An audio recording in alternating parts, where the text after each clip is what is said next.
La la la la la la, sing the happy song. La la la la la la, Smurfs all day long. Welcome. I am Cosmo Lanier. Today you are watching Cosmo in the Movie Within. And if you haven't guessed it, today we're doing Smurfs. La la la la la la. Let's get it.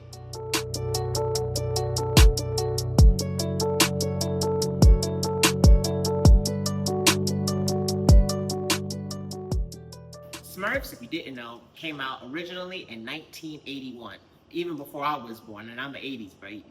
Smurfs is in a long tradition of movies that came out eons ago, but they're still trying to squeeze a little bit of juice, so whatever little bit of juice they can in 2025, which sometimes it makes sense when you have that good IP, you have that good, that property. Hey, if as long as you're turning out good product every once in a while, so the new people, the new kids, can enjoy it, and then the older people who watched it can have some nostalgia and feel like, hey, I remember that, or hey, I don't mind watching that because I watched that when I was a kid.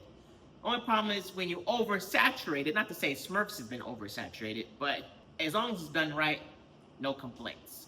I was already a fan of Smurfs. Me and my daughter especially, she loves Smurfs, so we had to see this. So when we came in, the movie started going, and then, mind you, Rihanna Smurfette, she is following the long line of people like Demi Lovato, Katy Perry, Melissa, what's her name? Melissa Storm. Sorry, Melissa Storm. I didn't realize you know. But Melissa Storm, Katy Perry, Demi Lovato, all these people played Smurfette. So Rihanna has a standard to keep up to. But we all know this is Rihanna, so she gonna bring it. So the movie starts off, and they're doing the la la la la la la, the normal, and then it's like beat drop, and then it's like oh, I'm feeling this. Oh, okay, let me do a little body roll in the movie theater. I'm feeling this. So I was like, okay, this is already new. So music was feeling it. 10 out of 10, especially starting out, catching the vibe. I was like, okay. And then as the movie's going on, I was like, yo, these songs kind of slap.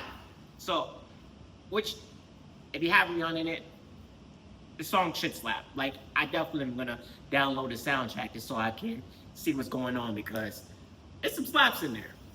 So that's all well and well. Starting off great. The music transitions from the old school going to the new school. I thought that was very clever and very cool. What I wasn't feeling though is it felt like it was very fast paced. It felt similar to how I felt about Superman. They were just a scene something going on every scene. It was no like living in it, no settling in it, and it's a children's movie at the end of the day. So you can only do but so much selling it, but it just seemed very, very fast paced and very like, okay, we can't sit there, like something's going on, which might be the overall or underlying theme is James Gunn said he didn't want the audience to be bored, and so he put all this stuff in, and it's like, man, your IP is good enough. You don't need to do that. So maybe directors are thinking that like, oh, I don't want the younger audience to be bored. I don't think that's the case. If it's good content, they will like it, they will enjoy it, whether it's short, little, high, small, regardless of the fact. As long as it's good, you will bring the masses, no matter the age. That's just my personal opinion. You know what I was thinking about while watching it? My daughter brought this up to me. She was like, oh, the changing with times and everything.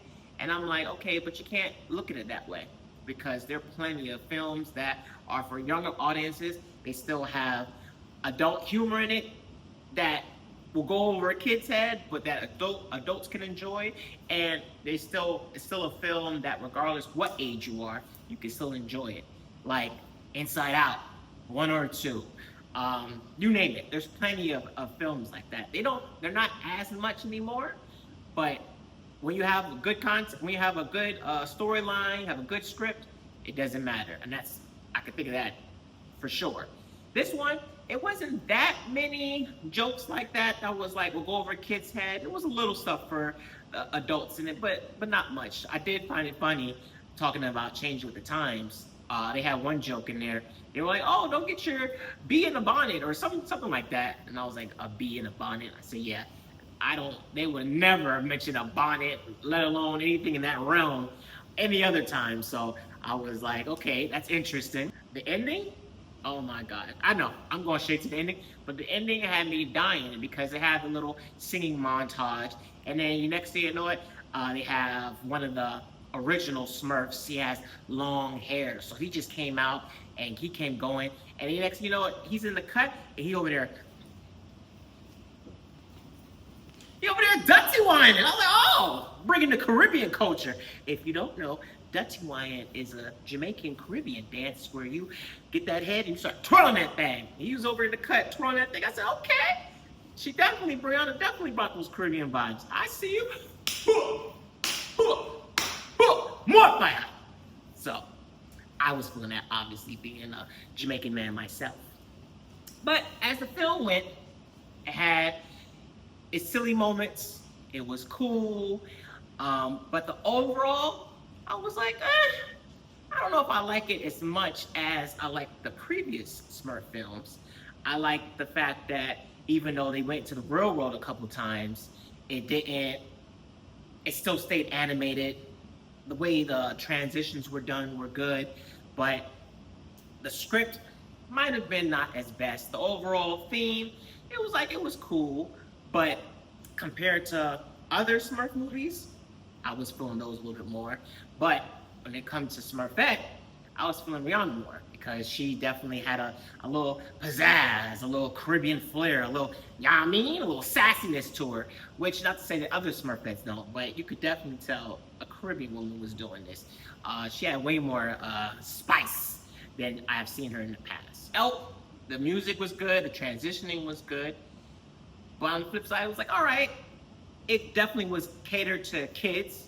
Kids will probably enjoy it, but other films, other Smurf films, were also catered to kids and had some stuff in adults. And you know, Smurfs is pretty much like blue dwarfs. That's the equivalent. If you know Snow White and the Seven Dwarfs, that's what those were.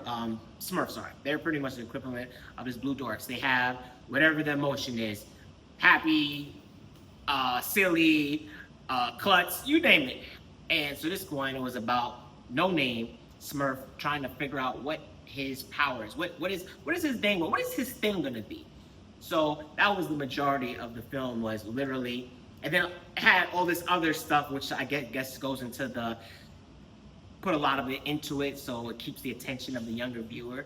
But the actual premise was No Name Smurf trying to figure out a name, and him getting him going through this specific transition or going through an event that helped lead to his name. But that was really the crux of the movie. And the siblings was also a major crux of the movie. Well, not crux, I won't say crux, but a major point of the movie. You had Gargamel's younger brother, and you had Papa Smurf's brothers in there. So it was more of a family affair. But the underlying tone was, what is No Name Smurf name gonna be? His new thing that he can do. It was all about No Name Smurf. Obviously Smurfette, but realistically, No Name was the main goal, the main character, the main point of the film. But if you don't, you might get lost in the sauce because it is pulling from here, there, boom, bang, boom, boom, beam, boom, bang, boom, boom. But on the transition, at least you're enjoying Rihanna and you're enjoying some good tunes. So that's really most of the film, to be honest with you. So have your expectations down when it comes to the overall. If you've seen other Smurf films and enjoy those, you will still enjoy this, but I don't think it's as on par to that. But also know you will be in there.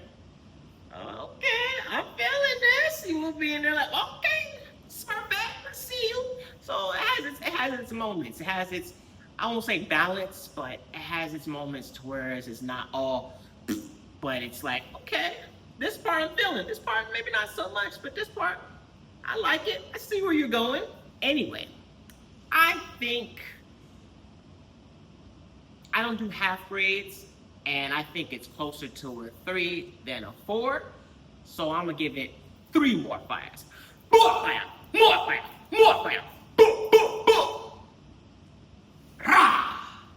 So enjoy this film, enjoy those tunes, get your little belly roll on, get your little shoulder action, because this is the closest you're gonna get to a Rihanna album. I'm just saying. Enjoy. Like, subscribe, and check out all my other videos. Some movies you might have seen in the past. Check it out. Goodbye.